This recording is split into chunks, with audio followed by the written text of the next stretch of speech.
Ukraine पर रूसी हमले का आज 10वां दिन है। कीव पर कब्जे के लिए रूसी सेना का हमला लगातार जारी है। यूक्रेन के अलग अलग शहरों में लगातार जारी है। रूसी हमलों के बीच फिर सामने आए हैं जेलेंस्की।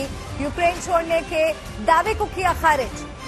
ये बड़ी खबर आपको बता दें, रूसी हमलों के बीच फिर सामने आए हैं जेलेंस्की और उन्होंने कहा है कि मेरे ऊपर एक बार फिर से जानलेवा हमला करने की कोशिश की गई। यूक्रेन छोड़ने के दावे को भी जेलेंस्की ने खारिज किया।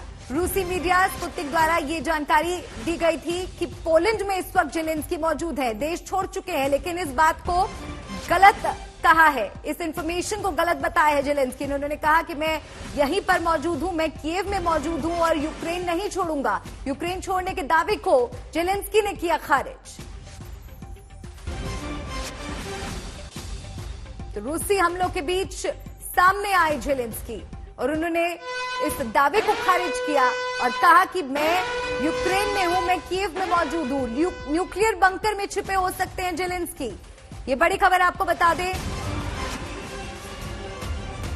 पल पल बदलती तस्वीर में लगातार अपडेट्स पहुंच रही हैं। न्यूक्लियर बंकर में छिपे हो सकते हैं जेलेंस्की। यूक्रेन के पूर्व पीएम अज़ारोव का ये बड़ा दावा सामने आया है। जेलेंस्की को रूस के न्यूक्लियर हमले का डर अज़ारोव द्वारा ये कहा गया है। कीव में हो सकता है जेलेंस्की का न्यूक्लियर बंकर। तो लगातार न्यूक्लियर हमले की भी आशंका बनी हुई थी। जेलेंस्की के गुप्त ठिकाने पर पूर्व पीएम का दावा। Сьогодні відбувся саміт НАТО. Слабкий саміт, розгублений саміт. Саміт, на якому видно, що не всі вважають боротьбу за свободу для Європи метою номер один. Усі люди, які загинуть від цього дня, загинуть також і через вас. Через вашу слабкість, через вашу роз'єднаність. Сьогодні керівництво Альянсу дало зелене світло для подальшого бомбардування українських міст та сел, відмовившись зробити безпольотну зону. Ви могли закрити небо, але я не знаю, кого ви можете захистити і чи здатні захистити ви свої країни, країни Альянсу. तो आज यूक्रेन रूस युद्ध का 10वां दिन है और 10 खबरें, 10 तस्वीरें आपको दिखा रहे हैं। जंग के 10 दिन, रूस कब बोलेगा बस। अलग अलग शहरों को निशाना बनाया जा रहा है। यूक्रेन का दूसरा सबसे बड़ा शहर खार्किव भी निशाने पर है।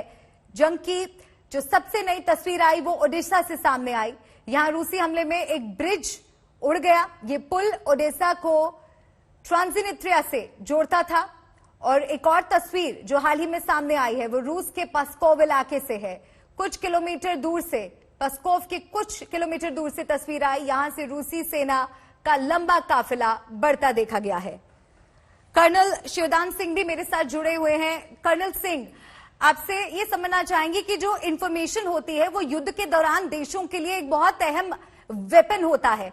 अगर हम यूक्रेन मीडिया की बात करें, रूसी मीडिया की बात करें या वेस्टर्न मीडिया की बात करें, तो जो जानकारी जानमाल के नुकसान को लेकर हो या फिर जो फिगर्स और फैक्ट सामने आ रहे हैं, विरोधाभास देखने को मिलता है। ऐसे में किस तरह से ये वॉर सिचुएशन को इंपैक्ट करता है सर?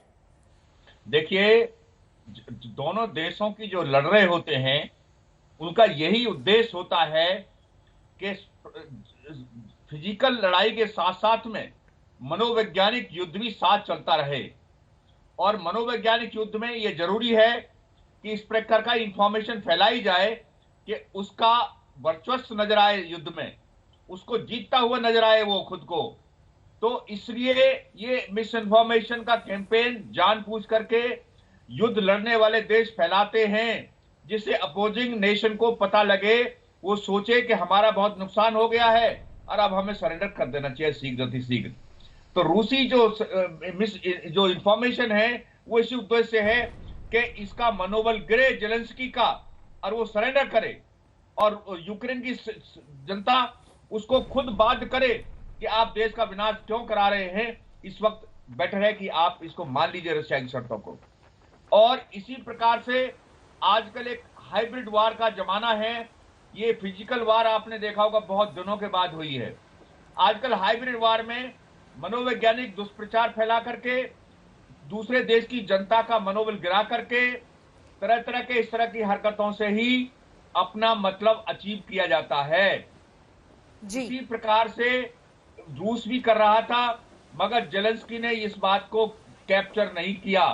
रूस बहुत दिन से अपना हाइब्रिड वार के हिसाब से अपनी सेनाओं को यूक्रेन की सीमा पर लगा रहा था, उसको बता रहा था कि हम कितने ताकतवर हैं, हम तुम्हें खत्म कर देंगे, मगर उसने इस इंडिकेशन को नहीं पढ़ा और नेटो में डिपेंड रहा। नेटो ने भी साफ कर दिया है कि हम तुम्हारे साथ कोई सैनिक नहीं भेजेंगे तुम्हारे साथ युद्ध लड़ने के लिए। अरे विश्व को एक संदेश है इस युद्ध के द्वारा कि दूसरे देश की कोई सेना आकर के आपके लिए युद्ध नहीं करेगी। इस अपने देशवासियों को ही इसलिए अपनी सामर्थ्य के ऊपर ही युद्ध करना चाहिए।